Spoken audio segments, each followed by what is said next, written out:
Okay, so let's talk about optical fiber. That's the focus for today's class. And you might have seen some decorative items, okay, sold by vendors that basically will have some kind of lighting, and there will be very small threads connected to it.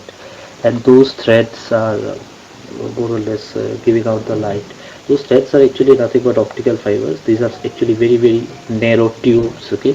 So these are example of optical fiber. Optical fiber has got a very good application when we talk about communication. So those who are in electronics and communication, the optical fiber is one of the revolutionizing technology that has been upcoming, okay. Like for example, let's say our campus, okay, or anywhere you live near about, you see the internet speed is not very fast. The reason is that many locations actually optical fibers are not used. There are three modes of transmission of signals. You can use a copper wire, okay, because loss is more or less lesser compared to other material. You can use wireless connections, or you can use optical fiber. The optical fiber has been proved to transmit a large amount of signal, some GB, TB, okay, terabyte, gigabyte data within few milliseconds, maybe within few seconds, okay. But that capacity might not be there in wireless, and copper wire, of course, the capacity is much lesser. So if you go to those campuses which are abroad, in India they are actually doing the setup. They basically use glass optical fibers, and those kind of optical fibers are set up for the entire location, okay, entire university or the entire campus, and they have internet at lightning speed, not like us buffering and all, okay. So usually that doesn't happen. So these are some of the already proved technology or already proved applications of optical fiber. So optical fiber in general, I think this is something which many of you will actually study in your engineering course, okay. But since we're studying optical fiber, let's try to appreciate that what is the importance of optical fiber before we really go into the syllabus. So you have a sender, okay. You basically have, let's say, the World Wide Web, or let's say an FTP file system within your campus, okay, and that stores some file. Now that file needs to come to your system. You basically can transfer it to your system, which when you are the receiver, via three medium. You can transfer it via normal wire, okay, cable. It might be a copper, okay. So let me take a highlighter. So it might be a copper wire, or it might be air. So if you are basically considering something as wireless, it will be nothing but air. And then of course there is the medium of optical fiber, okay. Of course we say that okay, by air it's much more easy and all so on, but then the setup becomes a lot of devices are needed. But when we consider optical fiber, we can actually have a simpler setup, okay. But nowadays obviously copper wires are not preferred, because copper wires are very heavy, okay, compared to optical fibers. So these are nothing but coaxial cable. They can be thick or thin depending on how much data you want to transfer, okay. It is something like you use at home, okay. If you're using a normal mobile charger, you are basically using a very thin kind of wire. But if you're using it with any heating system, let's say uh, uh, a air heater or room heater or something like that, you're using a thick wire, okay? Don't concentrate on this slide much. This is just for your understanding. I think this builds the interest, not a part of the syllabus, of course, okay. So don't need to remember this. But I think cat 45, all those wires, I think some of you already know about these things.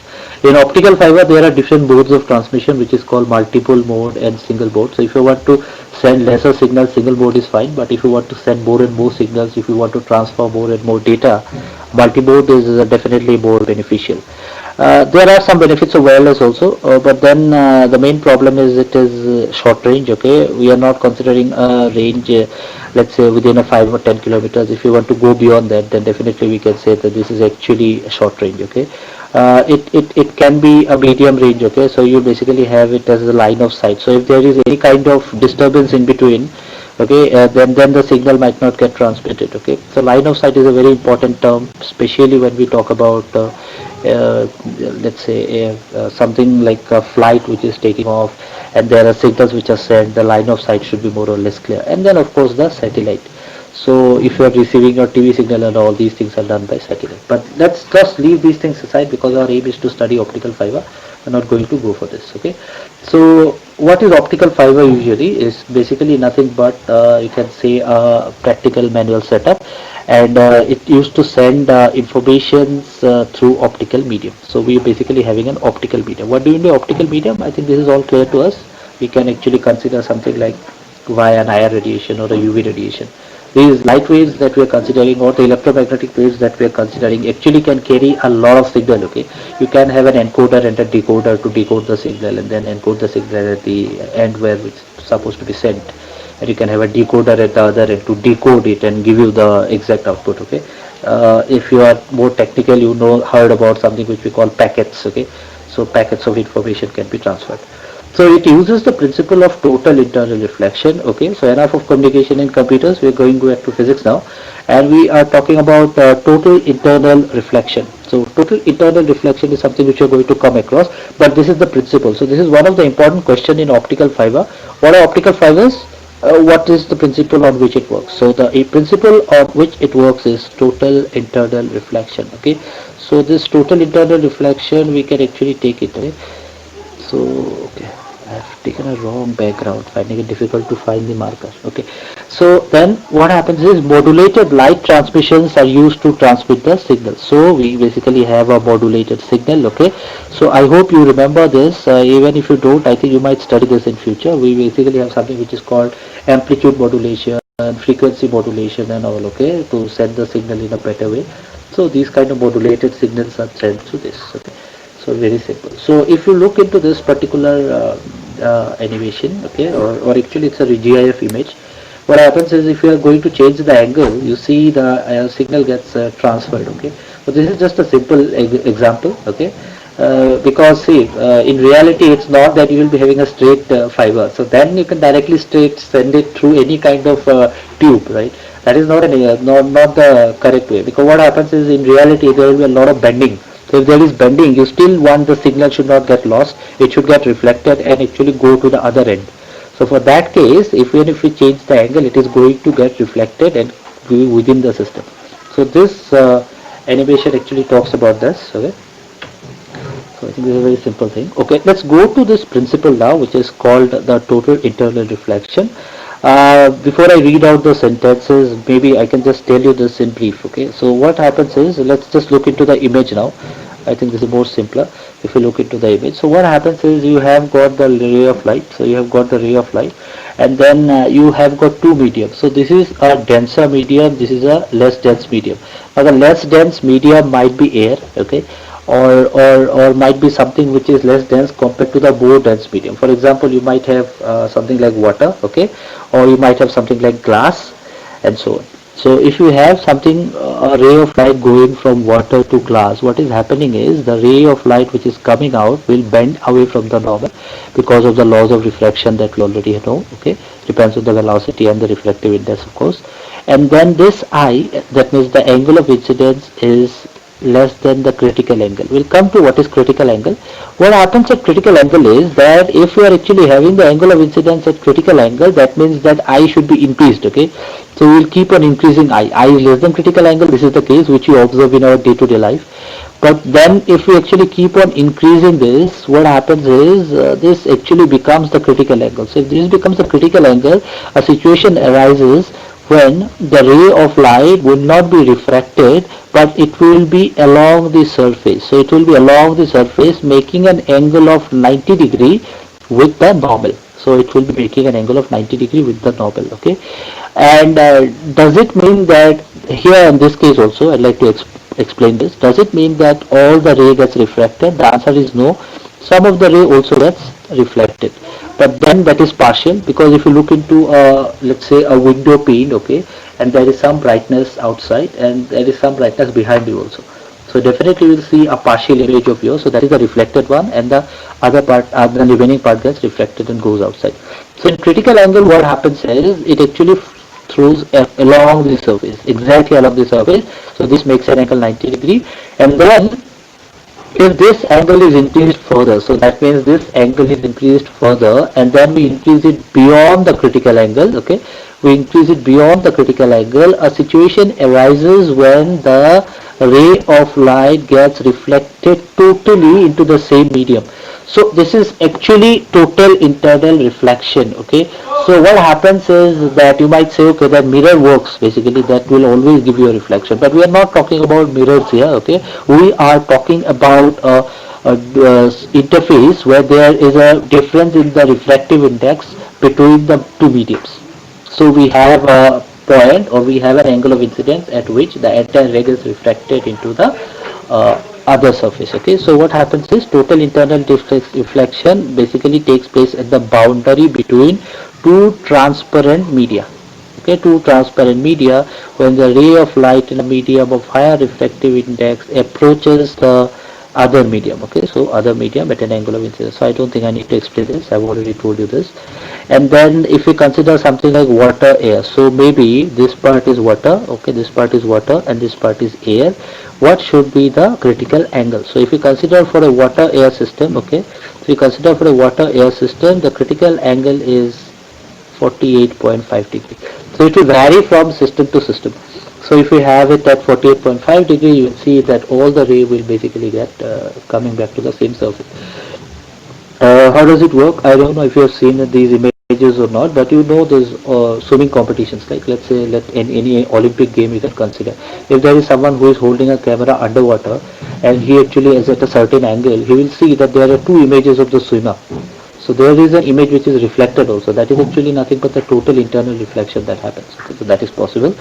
And then because indices of refraction depend on wavelength and the critical angle, I think this is more or less okay. Don't need to remember this much. Okay, if you understand this, you can definitely explain total internal reflections. Okay, so what happens at different angles? So if you consider at all angle less than the critical angle, there will be both refraction and reflection occur in varying proportion. So it will be basically a partial process. Okay, so it will basically be a partial process. Something will be reflected, something will be reflected. Okay, but anyway, this entire topic is based on total internal reflection. So we're going to look into a lot of things. Okay, let's just read through this. I don't think I need to explain much. Principle of optical fiber, that might be an important question. What is the principle of working of an optical fiber?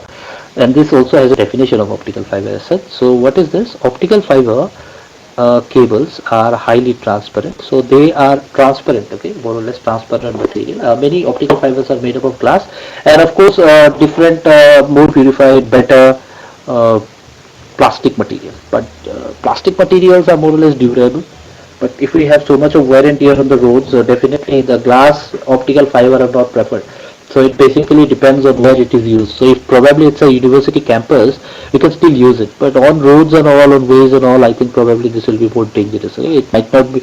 It might be more costly also. So there are other restrictions there.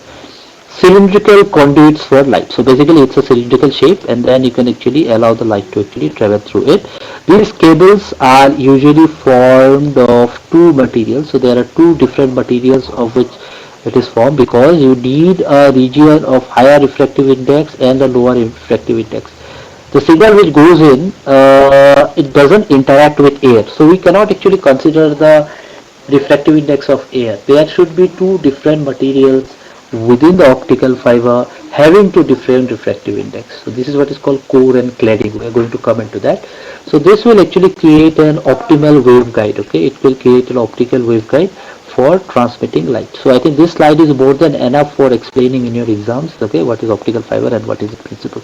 So what happens is, as I explained, when light enters the fiber made of the material, okay, with higher refractive index than the cladding surrounding, it stays inside the material due to total internal reflection and is thus transmitted forward. So as I said, there are two regions. One is core and the cladding. The total internal reflection happens in the core, and the cladding is the surrounding surface which has got a lower refractive index. Okay, so we are just going to look into it, okay, so that it becomes a bit more clear. So for exam purpose, definitely this diagram is needed. You really don't need this diagram. This is just so that I can decorate my PPT, don't worry. So you might have looked into it. You might see some Google images also. When we look into an optical fiber, you basically have let's say a cover. Okay, this cover is nothing but a jacket which is made up of mostly polyurethane, very durable. The jacket is usually provided to protect it from any mechanical damage or environmental conditions, and then you definitely have the cladding after that. Okay, and then the core. Sorry, this is core. This is core. Okay, not cladding. Sorry, wrote it wrong. So this is core. Okay, so we have got the core here, and then the cladding. So cladding is on top, and then we have got the core. Quite logical. And then what happens is that there are a number of optical fibers within this polyurethane jacket. Okay. So after polyurethane jacket, there might be some additional uh, protective layer. Okay, we basically call as Kevlar strands. But if you don't remember, this is fine. Just remember the jacket, the cladding, and the core. Okay. So we have this. So it will actually contain one or several glass fibers at its core. Okay, and then the surrounding the fiber is called the cladding. So it's not that you will have only one of the item. Okay, optical fiber, which is one core. You might have a number of core within the same cladding. Okay, each of them will actually carry different signals. So if you want to send more signals, you need a multi-mode system, not a single mode system. Basically you use more and more cores. Okay, more and more cores. So that is what is used here. So we just can take a brief of this. What is happening here is an optical fiber consists of two parts, the core and the cladding. So what will be the possible question? The question would be, what is an optical fiber, what are the principles of an optical fiber, and explain its construction. So construction is not a very complicated thing. You can just draw the diagram and then write down these sentences. I think this slide is okay, and the slide after this. So what happens is the innermost part. Okay, the innermost part or the core, which is basically a cylindrical material, is made up of dielectric material, okay, such as glass or plastic. So these are made up of glass or plastic. So glass or plastic, dielectric. Okay, in general insulator, but dielectric obviously has got some specific properties. But what happens is they are glass or plastic. You will see commonly it's plastic. If it's glass, it becomes a bit more costly, and of course the mechanical damage, chances of mechanical damage are more. And the outer part of the core, which is a concentric cylinder, surrounding the core is called cladding. So we used the term cladding before, but I'm just defining it here. Okay. So if you are asked what is a cladding, so you could say in an optical fiber, the outer layer which surrounds the core is called the cladding. So cladding material will have slightly lower refractive index. So you know that diagram that I have shown for total internal reflection. The ray of light goes from a region of higher refractive index to lower refractive index. So that means the cover, that means the cladding should actually have a lower refractive index. So it has got slightly lower refractive index. I'll just give you some figures. Typically what happens is the core will actually have a refractive index of 1.465, and the cladding will have slightly lesser, 1.45. It's not too much of a difference, but there is definitely a difference. Okay, as you know, when it comes to physics, if it's more perfect, okay, these things will actually give you better results. So how do we actually reduce the refractive index of the cladding? What we do is we actually increase the refractive index of the core. Okay, we can increase the refractive index of the core by making it denser. For making it denser, what we can do is we can dope it with germanium. This is a standard practice which is used. To dope it with germanium, the refractive index increases. Okay, so you can have the same material, but you can dope the core with germanium. There are different ways of doping it, of course. And then the thickness of the core is around 50 microns. Okay, it's around 50 microns. And the cladding, which is actually covering the core, depending on how many cores it is covering, it will definitely have some more thickness. Okay, it will be 125 to 150 microns. Okay, so you can remember these things. I think this slide is important if you look into the figures, but in exam, in case you don't have time to write or you did not prepare, then definitely you can just go with the simple definition of core and cladding. Just I wanted to give you something extra here. And then there is also something which is called the buffer coating. Okay, so the polyurethane that I said is basically called the buffer coating. So sorry. Okay. So the polyurethane that I said is nothing but called the buffer coating, which actually will surround the cladding. So buffer coating is a term which you might have used in your class, but sometimes they use just as a protective cover. A lot of terms are basically used. So you can use buffer coating and all. So if I ask you a question on what is buffer coating, you should not be confused. Okay, I think if you just read it in a systematic way, this more or less should not be very confusing. Okay, so we'll just cover this particular topic, which is basically called the Snell's law and the critical angle. So if we have got two different mediums of two refractive index, let's say mu1 and mu2, okay, and the angle of incidence is theta 1 and theta 2. I think this is very obvious going from one medium to another medium. You can actually write down mu1 sin theta 1 is equal to mu2 sin theta 2. This is actually what we call as the Snell's law. So Snell's law is this, okay? Snell's law is this, and then from here we can find out what is sine theta 2. Sine theta 2 is important because we need to know that what happens to the theta 2 value, okay, after the ray is incident at an angle theta 1. So it is mu 1 divided by mu 2 into sine theta 1. This relation we are going to use later, okay? So what is theta 1? Theta 1 is nothing but the angle of incidence of light ray in the denser medium. So this is happening in the denser medium, okay? Theta 1 is in the denser medium. Please remember that image of total internal reflection, I think that should be more than enough. And what is theta 2? Theta 2 is the angle of reflection in the rarer medium. And what is my mu 1 and mu 2? Mu 1 and mu 2 are nothing but the respective refractive indices, and mu 1 will always be greater than mu 2. So it is always going from a denser medium to a rarer medium, so mu 1 is always greater than mu 2. So in exam, if I ask you the condition and all, you should not be confused, you should not say that okay, mu 2 is greater than mu 1. Okay, mu 1 is greater than mu 2 because it is always going from a denser medium to a rarer medium, because we are talking about optical fibers here. Okay, so that's for today. Okay.